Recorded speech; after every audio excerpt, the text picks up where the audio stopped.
केंद्रीय स्वास्थ्य मंत्री डॉक्टर मनसुख मांडविया ने किया बच्चों और गर्भवती महिलाओं के लिए मिशन इंद्रधनुष के चौथे चरण का शुभारंभ।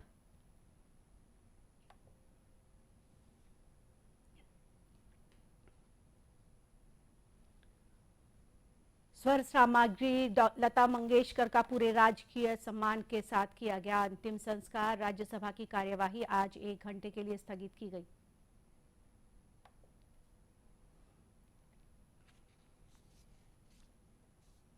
टीकाकरण अभियान के तहत अब तक देश में 169 करोड़ 63 लाख से अधिक कोविड टीके लगाए गए। प्रदेश में कोरोना के 900 से भी अधिक मरीज मिले।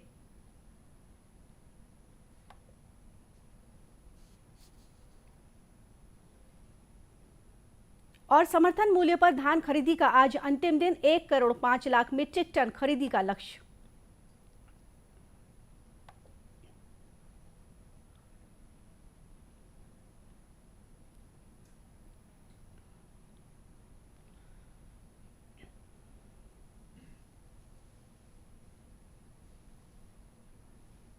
नमस्कार, आप देख रहे हैं दूरदर्शन समाचार। मैं हूं गोपा सान्याल। अब समाचार विस्तार से। केंद्रीय स्वास्थ्य मंत्री डॉक्टर मनसुख मांडविया ने देश में बच्चों और गर्भवती महिलाओं को गंभीर बीमारियों से बचाने के लिए आज नई दिल्ली में मिशन इंद्रधनुष के चौथे चरण का शुभारंभ किया। यह देश में पूर्ण टीकाकरण के लिए एक विशेष अभियान है। श्री मांडविया ने एक ट्वीट संदेश में कहा कि मिशन इंद्रधनुष से पूर्ण टीकाकरण को और अधिक गति मिलेगी। इधर मिशन इंद्रधनुष के तहत दुर्ग जिले में भी आज से छूटे हुए बच्चों व गर्भवती माताओं के लिए टीकाकरण अभियान की शुरुआत की गई है। इसके तहत 0 से 2 वर्ष के बच्चों तथा गर्भवती माताओं का टीकाकरण किया जा रहा है। अभियान की शुरुआत दुर्ग जिले के विधायक अरुण वोरा और महापौर धीरज बाकलीवाल ने बच्चों को विटामिन ए की खुराक पिलाकर की। टीकाकरण के लिए जिले में 776 गर्भवती माताओं तथा 1632 बच्चों को चिन्हांकित किया गया है। दुर्ग जिले के टीकाकरण अधिकारी डॉक्टर CBS बंजारे ने बताया कि टीकाकरण अभियान के तहत जिले भर में 651 केंद्र बनाए गए हैं।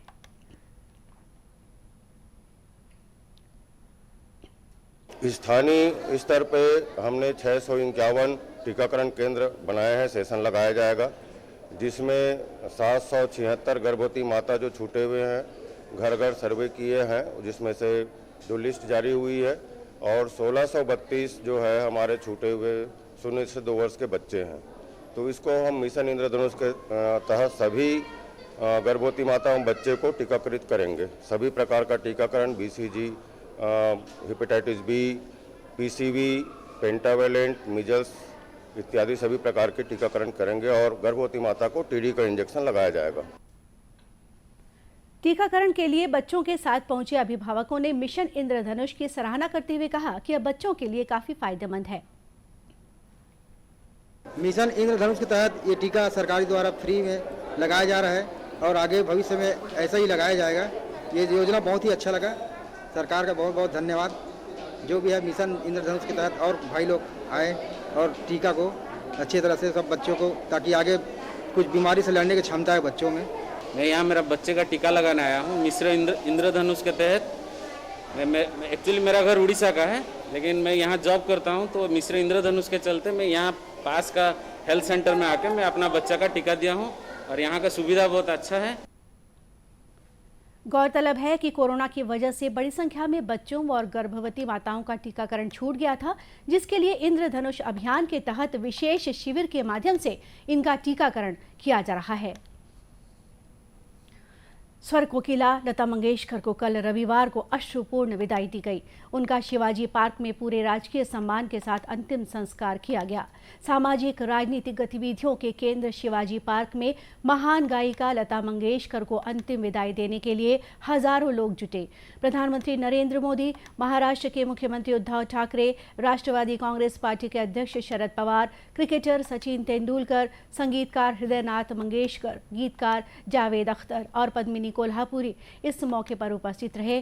तीनों सेनाओं के जवानों ने लता मंगेशकर को सलामी दी। राष्ट्रीय ध्वज में लिपटी महान गायिका को श्री मोदी ने पुष्प चक्र अर्पित किया।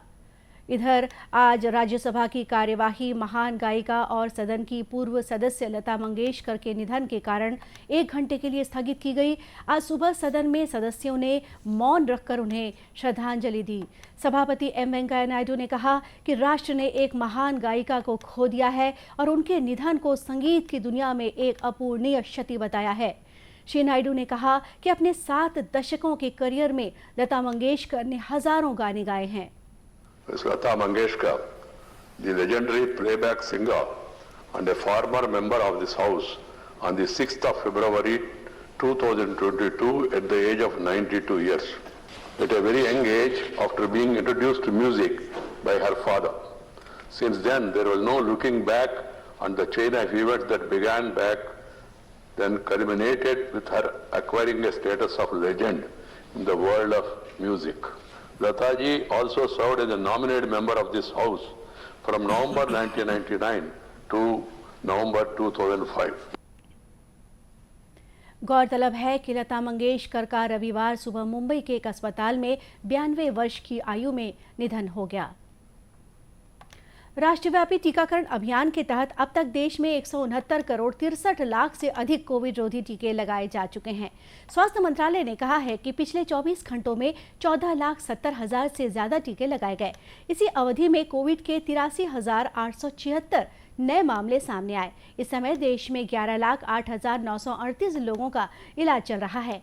स्वस्थ होने की दर 96.19% है। पिछले 24 घंटों में 1,99,054 लोग ठीक हुए। देश में अब तक 74 करोड़ से अधिक कोविड नमूनों की जांच की जा चुकी है। पिछले 24 घंटों में 11,56,000 से ज्यादा नमूनों की जांच की गई। इधर छत्तीसगढ़ में कोरोना के सक्रिय मरीजों की संख्या 16,608 पहुंच गई है।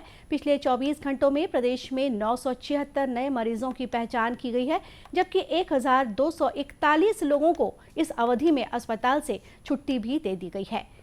वहीं प्रदेश में कोरोना से बचाव के लिए अब तक 3,59,12,416 कोविड टीके लगाए जा चुके हैं।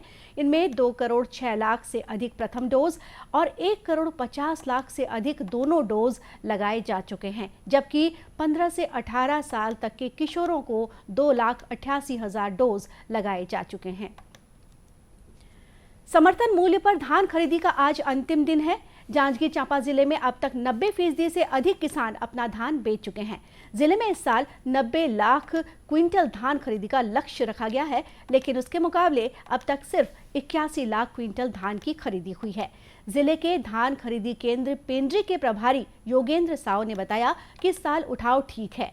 डीओ भी कट गया है। हफ्ते भर में धान के उठाव होने की उम्मीद है।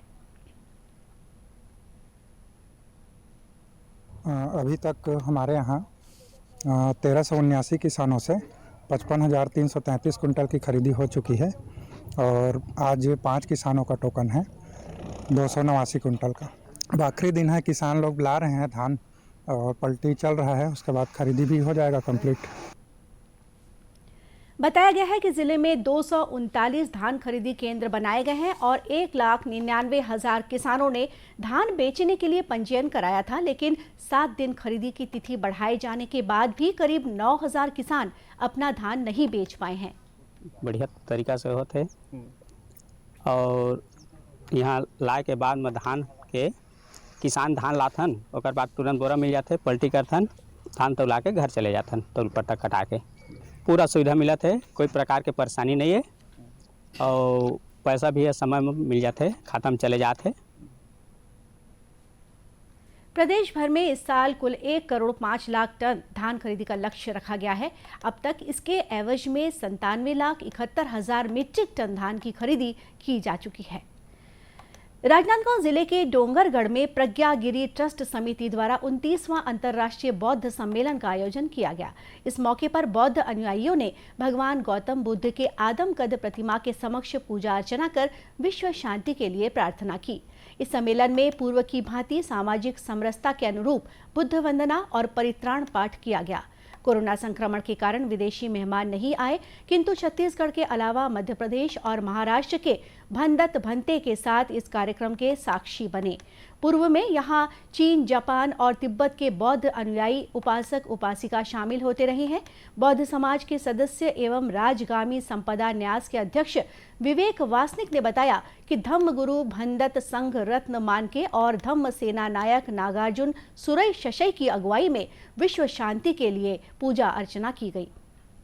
हम ये कार्यक्रम कर रहे हैं और इस वर्ष भी बहुत ही शांतिपूर्ण ढंग से ऊपर पूजा अर्चना की गई। भदंत संघ रत्न मानके के सानिध्य में, उनके आतिथ्य में और मार्गदर्शन में, और धम्म प्रवचन भी हुए। ये विश्व शांति के लिए यहाँ पर ये जो पहाड़ी है प्रज्ञागिरी, ये पूरा संदेश देती है शांति का।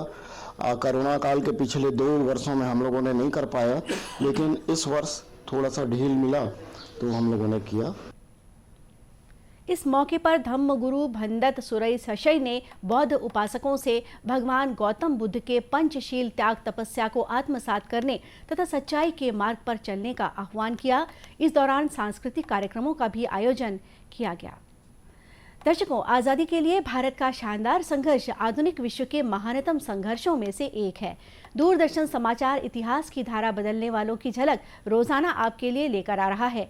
आज की इस कड़ी में हम बात करेंगे स्वतंत्रता सेनानी सचिंद्र नाथ सान्याल के बारे में।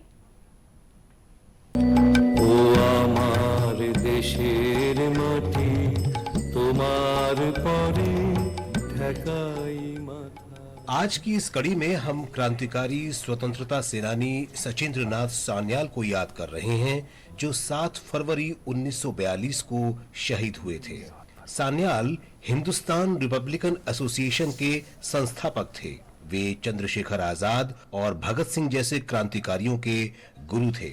वे शायद एकमात्र ऐसे स्वतंत्रता सेनानी थे जिन्हें 2 बार अंडमान की सेलुलर जेल काला पानी भेजा गया था। गंगा आए कहां से, गंगा जाए कहां रे। उत्तर प्रदेश के वाराणसी में 1893 में जन्मे सान्याल अनुशीलन समिति के एक प्रमुख सदस्य थे।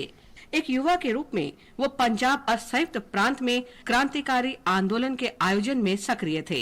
सचिंद्र नाथ सान्याल ने गदर पार्टी षड्यंत्र के दौरान महत्वपूर्ण भूमिका निभाई थी। वो रास बिहारी बोस के प्रमुख सहयोगी थे और बंगाल में आंदोलनकारियों को जोड़ने की महत्वपूर्ण कड़ी थे। आंदोलनकारी गतिविधियों के कारण सान्याल को गिरफ्तार किया गया और अंडमान निकोबार में सेलुलर जेल भेज दिया गया। वहां उन्होंने बंदी जीवन नामक पुस्तक लिखी, जो अत्यधिक प्रसिद्ध हुई। उन्हें 1920 में रॉयल एमनेस्टी के तहत रिहा कर दिया गया था।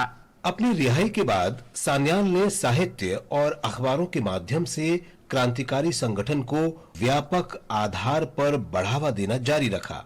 वे प्रतुल गांगुली, जोगेश चंद्र चटर्जी, त्रैलोक्य चक्रवर्ती, नरेंद्रनाथ सेन और प्रबोध चंद्र दास गुप्ता सहित बंगाल के प्रमुख क्रांतिकारियों के साथ साथ भारत के सभी हिस्सों में सक्रिय अन्य क्रांतिकारियों के निकट संपर्क में थे। वो नादिया जिला कांग्रेस कमेटी की कार्यकारी समिति के सदस्य थे। वो रास बिहारी बोस और एमएन रॉय के साथ सुदूर पूर्व से भारत में हथियारों और गोला बारूद की खेप मंगाने में सक्रिय रूप से शामिल थे। असहयोग आंदोलन के बाद सान्याल, राम प्रसाद बिस्मिल और अन्य क्रांतिकारियों ने अक्टूबर 1924 में हिंदुस्तान रिपब्लिकन एसोसिएशन HRA की स्थापना की। उन्होंने HRA घोषणा पत्र तैयार किया, जिसका शीर्षक था द रिवोल्यूशनरी। इसे 31 दिसंबर 1924 को उत्तर भारत के शहरों में बांटा गया। 1925 में सान्याल को बांकुड़ा जिले में क्रांतिकारी नामक पत्रक लोगों में बांटने के लिए दोषी ठहराया गया और 2 साल के कठोर कारावास की सजा सुनाई गई।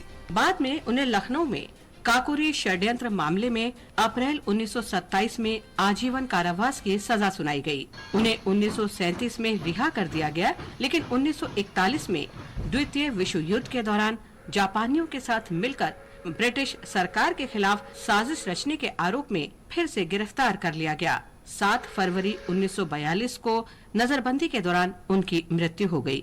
इस महान शहीद को हमारा नमन। और इसी के साथ ये समाचार बुलेटिन यहीं समाप्त हुआ। नमस्कार।